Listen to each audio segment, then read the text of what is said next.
안녕하세요, 헌터입니다. 오늘 분석해볼 기업은 포스코 DX입니다. 이 기업은 IT 서비스 사업과 시스템 엔지니어링 사업을 영위하고 있습니다.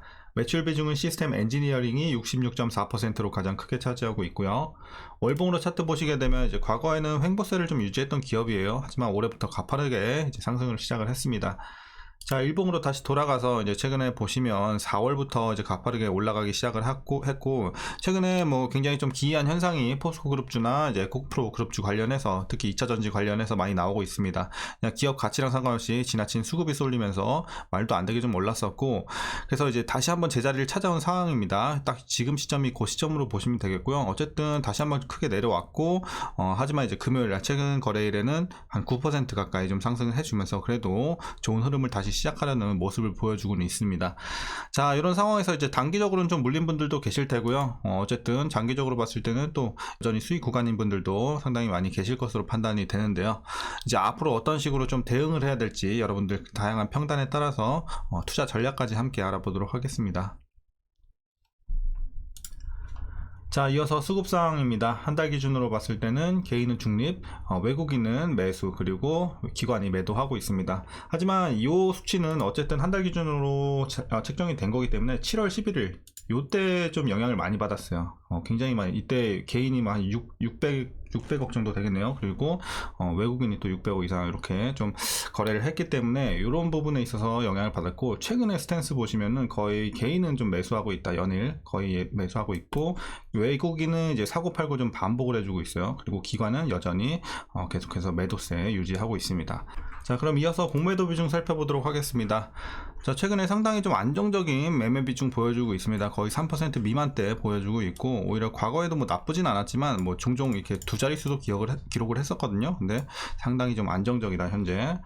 자, 그렇기 때문에 이제 대차장고도 과거에 비해서 좀 줄었습니다. 3개월 전에 1100만대, 지금은 1000만대까지 내려왔는데 어쨌든 뭐 그렇게 드라마틱한 변화는 없어요. 근데 어쨌든 안정세를 찾고 있고, 대차장고도 늘어나지 않고 있고, 그래서 상당히 좀 좋아 보인다. 그래서 공매도 걱정은 전혀 없는 기업이고요.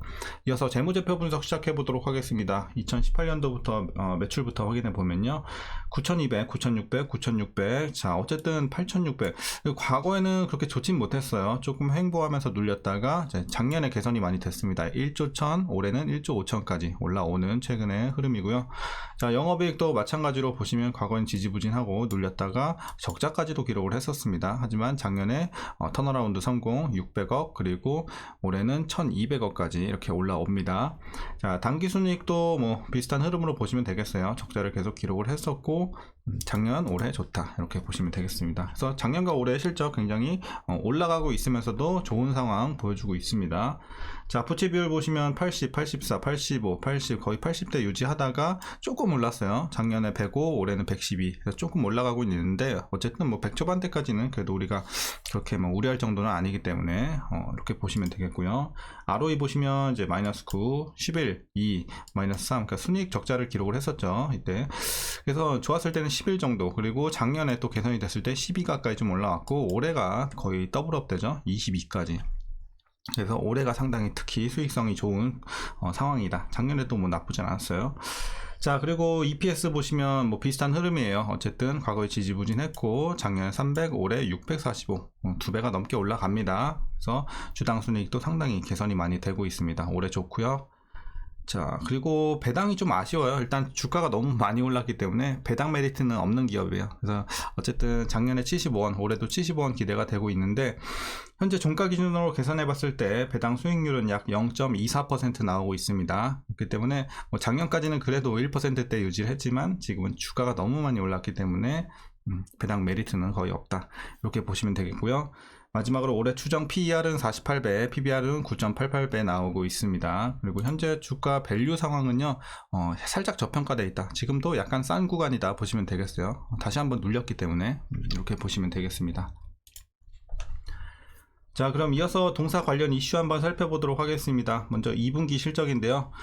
자, 매출 같은 경우는 전년 대비해서 55.1% 증가했고요. 영업이익은 137.4% 증가했습니다. 그래서 2분기 호실적 기록을 했습니다.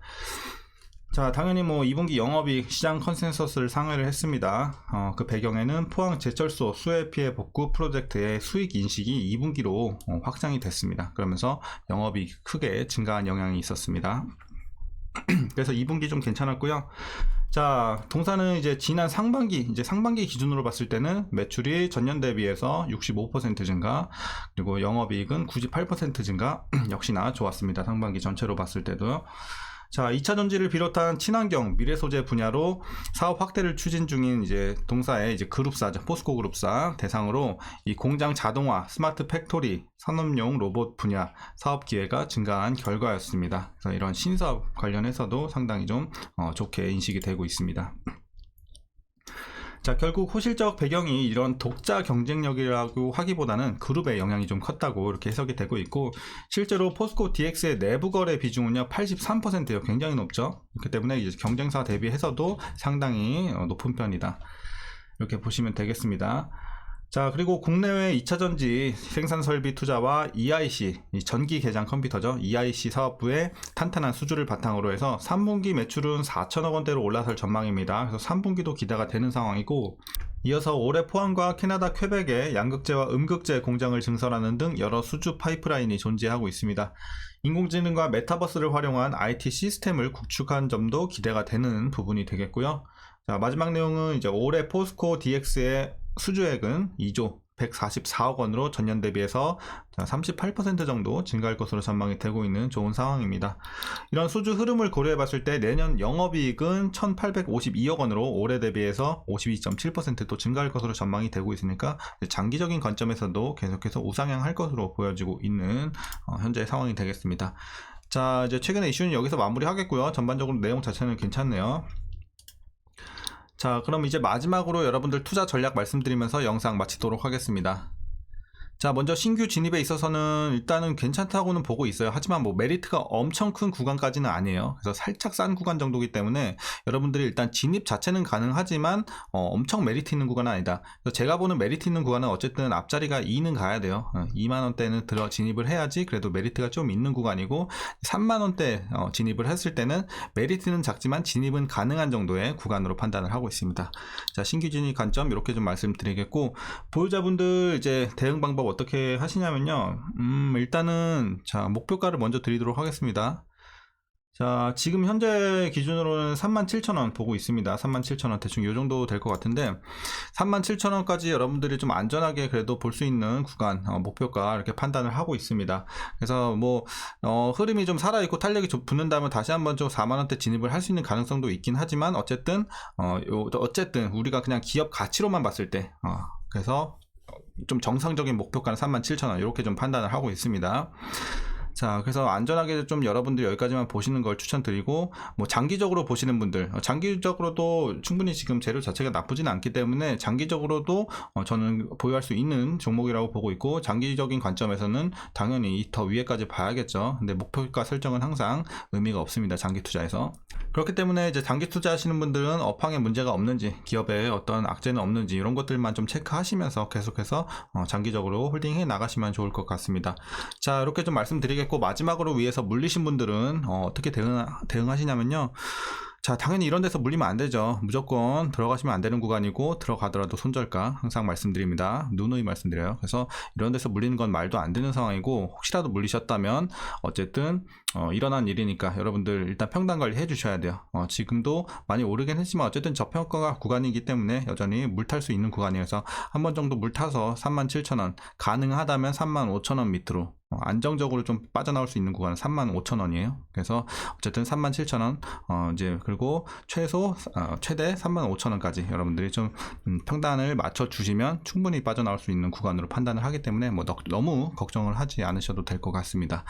자, 그래서 평단 관리만 이렇게 좀 해주시면 충분히 나올 수 있는 종목이기 때문에 물리신 분들도 이렇게 좀 대응해 주시면 좋을 것 같습니다. 자, 오늘 전략 여기서 마무리하겠고요. 오늘 영상도 유익하셨다면 구독과 좋아요도 한 번씩 부탁드리겠습니다. 그럼 오늘도 시청해 주셔서 감사합니다.